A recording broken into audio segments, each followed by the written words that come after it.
आपको लग रहा है कि कुछ आत्मावलोकन हो रहा है विपक्ष के अंदर अवधेश जी?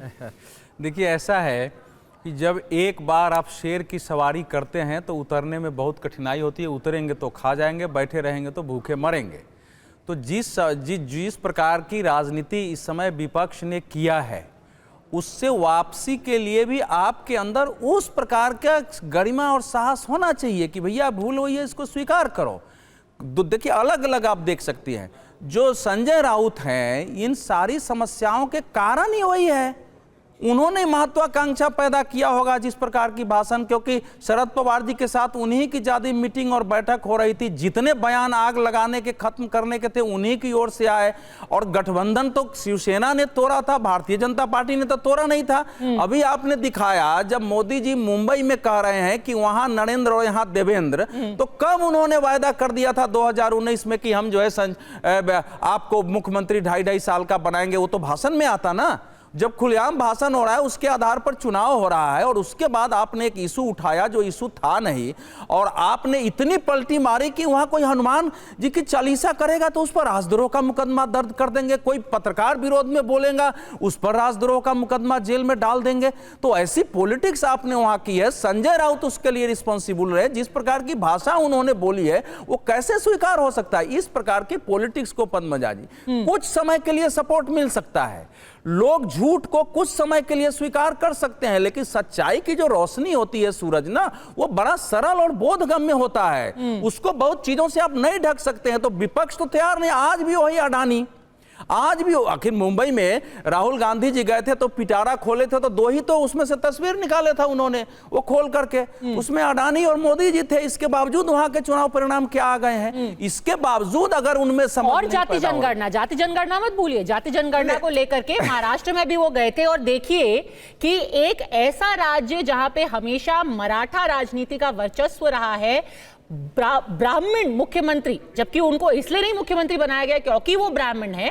और जब पहली बार देवेंद्र फडणवीस मुख्यमंत्री बने थे, तब क्या कहा गया था कि एक पेशवाई शुरू की जा रही है महाराष्ट्र के अंदर, और ये मराठा के खिलाफ ये फैसला लिया गया है। उसके बावजूद सबसे ज्यादा सीटें वही आदमी लेकर के आया है भारतीय जनता पार्टी के लिए, और तीसरी बार अब मुख्यमंत्री बन गया है।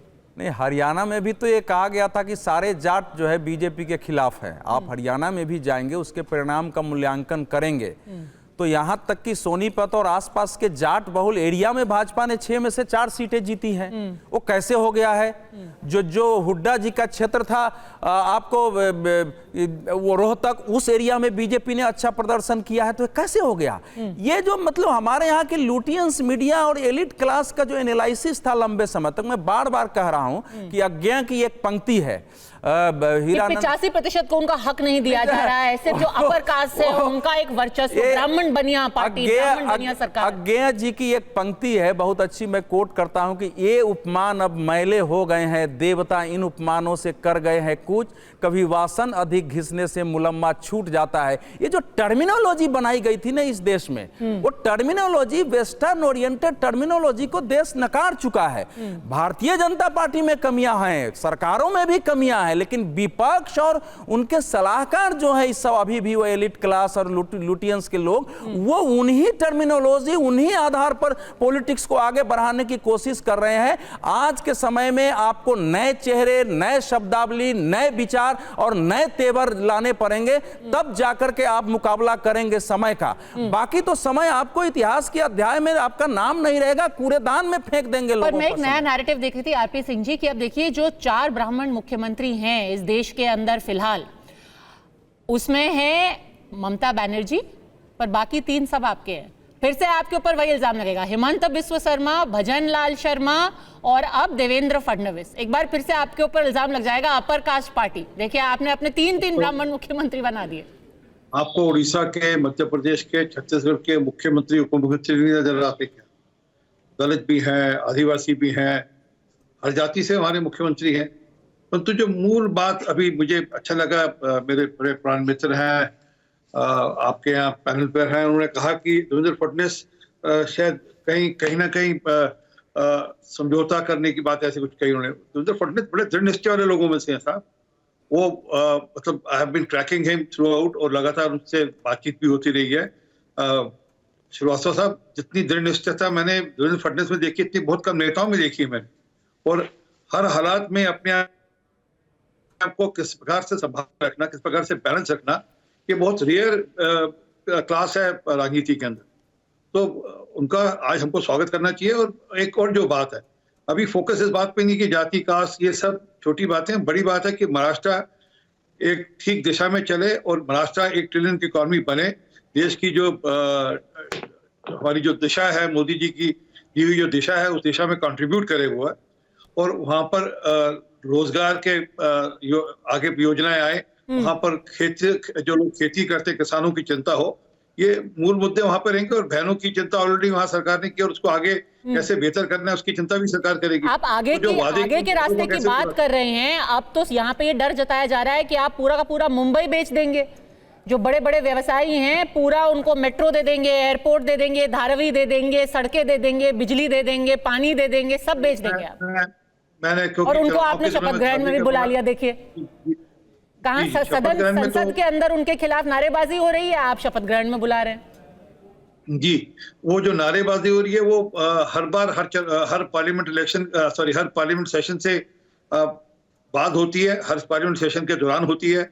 और वह जब पार्लियामेंट सेशन शुरू होता है उससे पहले थोड़े दिन पहले एक नैरेटिव बिल्ड किया जाता है, उसमें फिर वह उसी ढंग से एक शरारत की जाती है, विदेश से कुछ ना कुछ लीक होता है, उसके आधार पर यहाँ पर फिर उस पर खेल होता है, यहाँ पर दिखता है। और उसमें कहीं ना कहीं हमारे भारत के लोग भी, जो हमारे भारत के जो नेता हैं, वो भी इसमें कहीं ना कहीं उस खेल का हिस्सा बन जाते हैं। परंतु जो मूल बात है, क्या अगर आप 2 चीजों पे मैं बात करूं, धारवी की बात आपने की, क्या कृपा करके धारवी के ऊपर डिटेल डिस्कशन कर लीजिए और समझ लीजिए कि नहीं, वो करेंगे क्योंकि आने वाले दिनों में ये तो बात पक्की है कि इसको जरूर विपक्ष उठाएगा कि धारावी के अंदर क्या जिन दामों पर जमीन दी गई है, क्या वो किसी की जेबें भरने के लिए किया गया है, ये तो उठेगा ही ये मुद्दा। और ये तो पहले से शिवसेना यूबीटी ने बोल ही दिया है कि हम इस मुद्दे को उठाते रहेंगे। मुझे उनका अधिकार है उठाने का, अगर वह अपनी पार्टी को बचा कर रख सके। परंतु ठीक है, परंतु जो मूल बात है धारवी को लेकर, जो सारी बात है, वो जो पूरा उसका टेंडर प्रोसेस है, जो उसका जो पूरा टेक्निकल प्रोसेस है, वो हमारी सरकार के रहते नहीं हुआ था, वो पहले सरकारों के रहते हुए उसी बात को, प्रोसेस को फॉलो हुआ है।